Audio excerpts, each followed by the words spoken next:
Television has been a dream ever since we got our first black and white 21-inch box. Over the years, the boxes have become sleeker, but the dreams have only gotten larger. Hi, I'm Nikitsha Chopra. Born to a family of army officers and brought up across the country, I feel truly Indian. A psychology graduate from St. Xavier's College with an MBA from Symbiosis, I chose to make a career in the media industry. The last 10 years have been a great journey, leading high-profile roles for brands like Bloomberg and CNBC. While I enjoyed generating revenue for television channels for the last decade, I want to spend the next decade generating TRPs. With a comprehensive training from Studio Talk, I aspire to bring a new flavor to the way information is brought to the audience. I aspire to make a significant contribution to what we see on Indian television. Once again, this is Nikitsha Chopra. See you through the lens. Under severe public pressure, Madhya Pradesh Chief Minister Shivraj Singh Chauhan has agreed to a CBI probe into the Vyapam scam. Looking visibly strained, Chauhan promised that he would write to the High Court to allow the investigations to be taken over by the central agency.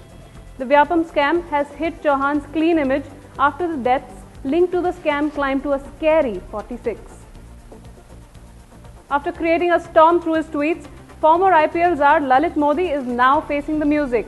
The Enforcement Directorate has issued a 2-week notice for Modi to present himself to the investigating agency.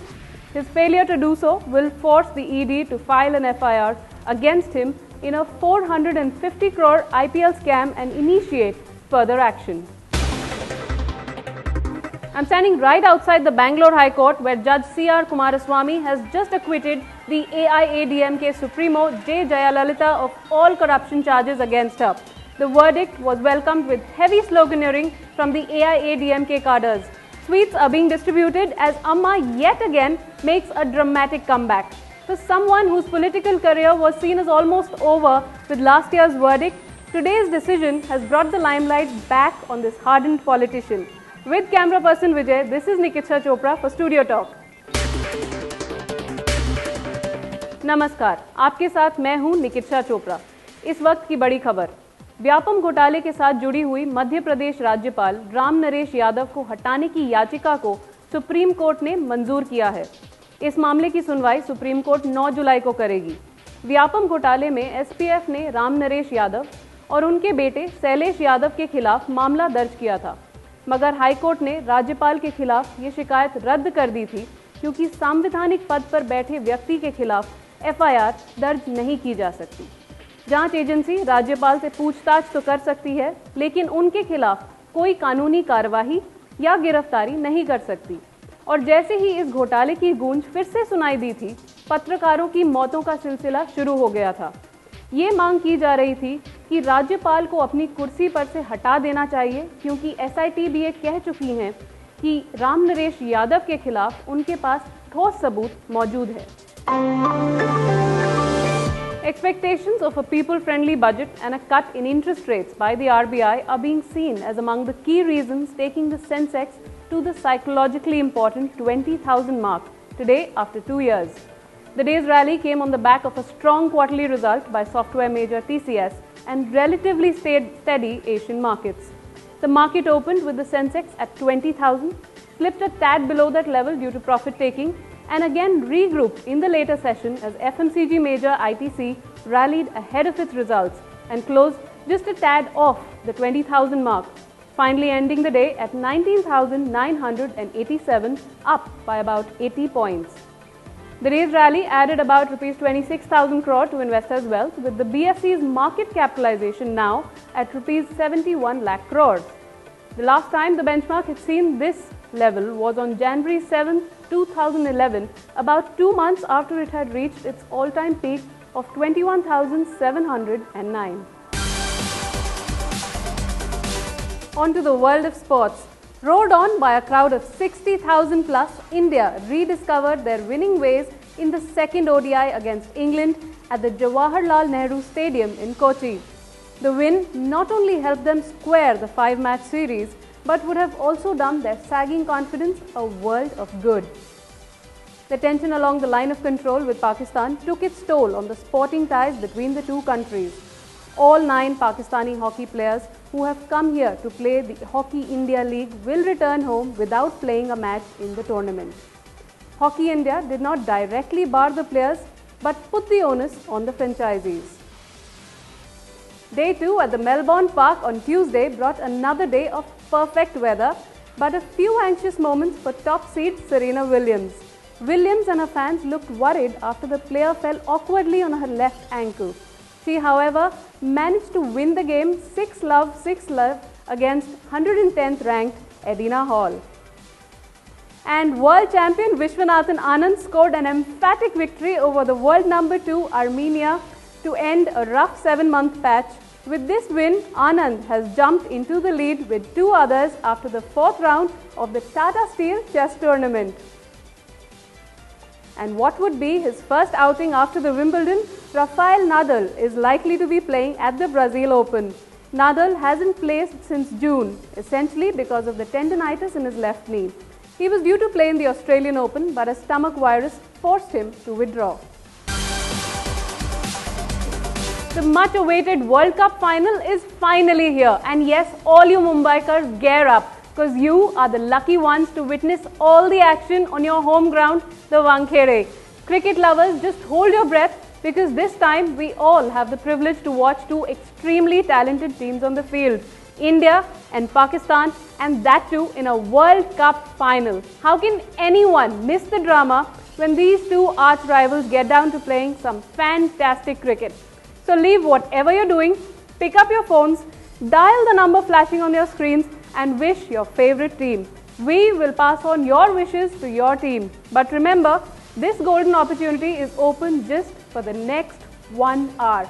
So don't lose any more time, call. Salman Khan's sister Arpita's big fat India wedding saw the who's who of the film industry turn up to shower their blessings on the happy couple. But in the midst of it all, the blushing bride finds herself embroiled in controversy. What with fashion pundits mincing no words while criticizing Arpita's wedding trousseau. Have the fashion police gone too far this time? And what is Big Brother Salman Khan's reaction? Studio Talks got the scoop. It's the F word that's playing on everyone's mind. And before you let your imagination loose, I'm talking about fitness. Ahead of World Yoga Day, Bollywood's Fit Brigade have found their own unique ways to include yoga in their daily work routines.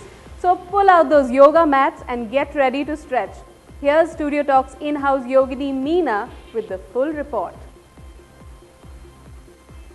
And who knew looking good was this expensive? From makeup to hair care and fitness. Did you know that Bollywood starlets spend at least $1 lakh per month on just basic beauty upkeep? Yes, that's 1 followed by 5 zeros. Bollywood's young hotties are dishing the deeds when it comes to sustain their glamorous lifestyle. Word of advice, boys, these ladies are high maintenance.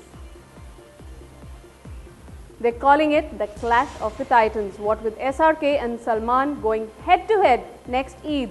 Yes, the latest release dates announcements suggest that both the Khans will release their films Raees and Sultan on the same weekend in 2016.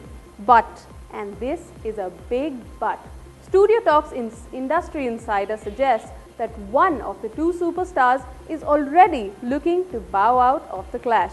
That scoop coming your way. Piku, Motion Se Emotion Tak, is a movie that truly brings out human emotions, relationships and family bonds. Funnily, through a medical condition one wouldn't associate the finer emotions of life with. The film showcases a Bengali family with young architect daughter Piku, played by Deepika Padukone, and her 70-year-old hypochondriac father Bhaskar Banerjee, whose only fear in life is that someday he might die of constipation. Not a day in the movie goes without discussing constipation, to the extent that Bhaskar constantly repeats his dialogue, "Insaan ka motion uske emotion se juda hai." His obsession with his condition goes to another extreme when he sends constant SMSs to daughter Piku describing the color and type of his motion. while she is in the middle of important work meetings. But enacted by the legendary Amitabh Bachchan, even this otherwise gross instance seems innocently funny and palatable. The film gets even better with the entry of Rana, the owner of a taxi rental service, who takes the onus of driving the father-daughter duo from Delhi to Bhaskor's ancestral home in Kolkata. Irfan Khan playing Rana brings out his usual best by adding spikes of humor through his sarcastic and brutally honest tone. As for the on-screen chemistry between Deepika and Irfan, who knew they could bring such magic even while discussing something as unromantic as the texture of potty? The background score of the movie that plays during the journey and through the unspoken dialogues touched my heart the most.